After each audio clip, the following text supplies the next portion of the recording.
Welcome to cricket. Andhra Pradesh endowment officers second పేపర్‌లోని important bits సిరీస్‌లో 99థ్ డేకు స్వాగతం, సుస్వాగతం.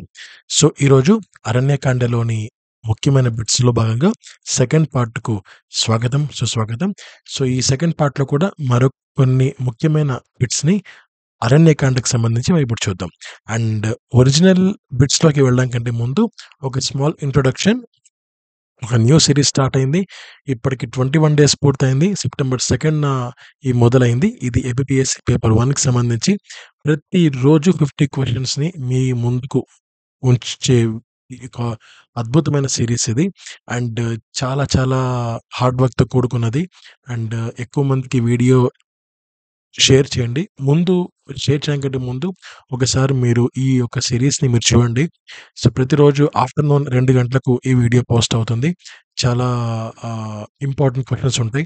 అండ్ ఈ యొక్క పేపర్ 1లో భాగంగా మొత్తం 1-8 పాయింట్స్‌లో భాగంగా ఈచ్ పాయింట్‌కు ఒక 5 క్వెషన్స్ చొప్పున ప్రతిరోజు 50 కాంటెంట్స్‌ని మీకు అందించే ఒక అద్భుతమైన సీరీస్ ఇది. సో, చాలా ఉపయోగకరంగా ఉంటుంది. అండ్ ఎవరైతే ఎంబీబీఎస్ ప్రిపేర్ అవుతుంటారో వారికి ఈ వీడియోని షేర్ చేయండి. అండ్ ఇది కూడా ఈ యొక్క ఎండోమెంట్ ఆఫీసర్స్ ప్లేలిస్ట్‌లో కూడా ఉంది. సో, ఈ ప్లేలిస్ట్‌లో అప్ టు 99 ఇప్పుడు మీరు చూస్తున్న వీడియో కూడా ఆ ప్లేలిస్ట్‌లో యాడ్ అయింది. సో, 99 వీడియోస్ కేవలం ఎండోమెంట్ పేపర్ 2కి సంబంధించిన బిట్సే అంటే, సో, దాని వెనకాల ఎన్ని బుక్స్ ఉంటాయి, ఎంత మ్యాటర్ మేము గ్యాదర్ చేసుంటామో, సో, ఆ హార్డ్ వర్క్‌కి దయచేసి మీరు షేర్ చేయాలని కోరుకుంటున్నాను. సో, లెట్స్ స్టార్ట్ ఈరోజు వీడియో. ఇందులో ఫస్ట్ క్వెషన్, శరభంగ ఋషి రాముని చూసిన తర్వాత ఏం చేశాడు? తన శరీరాన్ని అగ్నికి అర్పించి దివ్య లోకానికి వెళ్ళాడు. సుతీక్ష్ణ మహర్షి రామునికి ఏ ఉపదేశం ఇచ్చాడు? వనవాసంలో ధర్మాన్ని ఆచరించమని. రామాయణంలో మనకు ఎక్కువ సార్లు వినపడే పదం ఏంటి అంటే ధర్మం. ధర్మం, ధర్మం, ధర్మం. అంటే మనం చేయవలసిన పని. సో, రాముడు అరణ్యంలో ఏ విధమైన జీవనాన్ని గడిపాడు? ఋషుల వలె సాదాసీదా జీవనం. అరణ్యంలో సీత ఏ పనులు చేసేది? పుష్పాలు, పండ్లు ఏరడం, రామునికి సేవ చేయడం. రాక్షసుల నుంచి రక్షణ కోసం ఋషులు ఎవరి వద్దకు ఆశ్రయించారు? రాముని వద్దకు. రాముడు ఋషులకు ఏమని హామీ ఇచ్చాడు? రాక్షసులను సంహరించి రక్షిస్తానని హామీ ఇచ్చాడు. శూర్పణఖ రాక్షసులలో ఎవరి అక్క? కర, దూషణ, రావణుల అక్క. రాముడు శూర్పణఖను ఎందుకు తిరస్కరించాడు? అధర్మం కనుక. లక్ష్మణుడు శూర్పణఖను ఎందుకు తిరస్కరించాడు? అధర్మం కనుక. శూర్పణఖ అవమానంతో ఎవరి దగ్గరకు వెళ్ళింది? రావణుని దగ్గరకు వెళ్ళింది. రావణుడు సీతను అపహరించడానికి ముందుగా ఎవరి సలహా తీసుకున్నాడు? మారీచి. మారీచి తొలుత రావణుడికి ఏం చెప్పాడు? రాముడి శక్తి ముందు నువ్వు ఓడిపోతావని.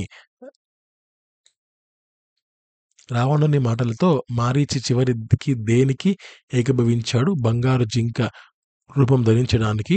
బంగారు జింక ఎలా కనిపించింది?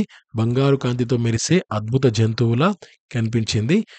రావణుడు సీతను అపహరించే సమయంలో సీత ఎవరి రక్షణ కోసం ప్రాణపణంగా కేక వేసింది? రాముడు, లక్ష్మణుడు.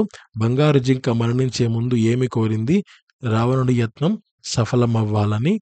తర్వాత రావణుడి యత్నం సఫలం అవ్వాలని బంగారు జింక మరణించే ముందు కోరుకుంది. సో, ఈ బంగారు జింక ప్లేస్‌లో ఎవరొచ్చారో బంగారు జింక రూపంలో? మారీచుడు. సీత లక్ష్మణుని ఎందుకు పంపించింది?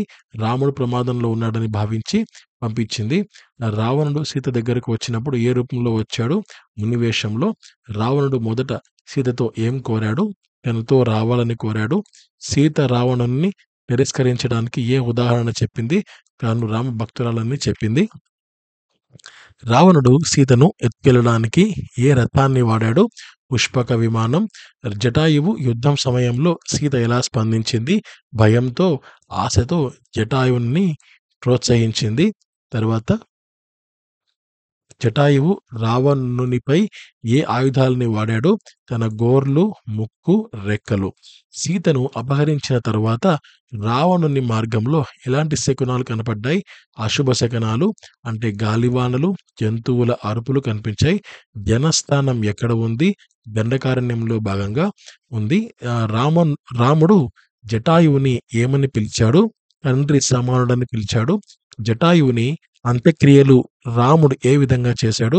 పుత్రధర్మంతో చేశాడు, అంటే కొడుకుగా భావించి చేశాడు. నరదూషణ యుద్ధం ఎక్కడ జరిగింది? జనస్థానంలో. సో ఈ యొక్క 3148కు 3145కు లింక్ అన్నమాట. అది గుర్తుపెట్టుకోండి. శబరి రామునికి ఏ నది గురించి చెప్పింది? పంపా సరస్సు మరియు తుంగభద్ర నది. త్రిశూరుడికి ఎన్ని తలలు ఉన్నాయి? 3 తలలు ఉన్నాయి.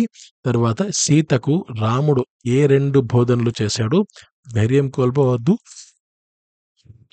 ధైర్యం కోల్పోవద్దు మరియు ధర్మం అనుసరించమని. శబరి మరణించిన తర్వాత ఏమైంది?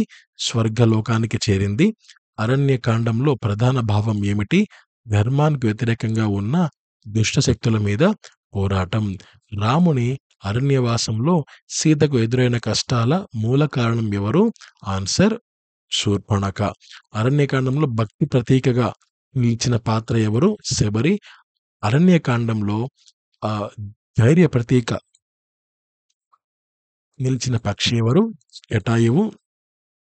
అరణ్యకాండంలో దుష్టబుద్ధి ప్రతీకగా ఉన్నది ఎవరు అంటే రావణుడు. అరణ్యకాండంలో అత్యంత కీలకమైన మలుపు ఏది? సీత అపహరణ. అరణ్యకాండ మనకు నేర్పే పాఠం ఏమిటి? సత్య ధర్మాలను పాటించే వారికి చివరికి విజయమని. అరణ్యకాండలో రావణుడి పుష్పక విమానాన్ని ఎవరు నిర్మించారు? ఆన్సర్ విశ్వకర్మ. సో ఇంతటితో 40 క్వశ్చన్స్ పూర్తయిపోయాయి. And in Aranyakanda 99th day కూడా ఇంతటితో పూర్తయింది. So thank you so much. Have a great day. And ఎక్కువ మందికి వీడియో షేర్ చేయండి. అండ్ ఎక్కువ మంది వీటి వల్ల దీని యొక్క సారం ఎక్కువ మందికి ఉపయోగపడాలి. సో అదే మా యొక్క ఆశ, కోరిక. Thank you so much. Have a great day. నమస్తే. జై హింద్.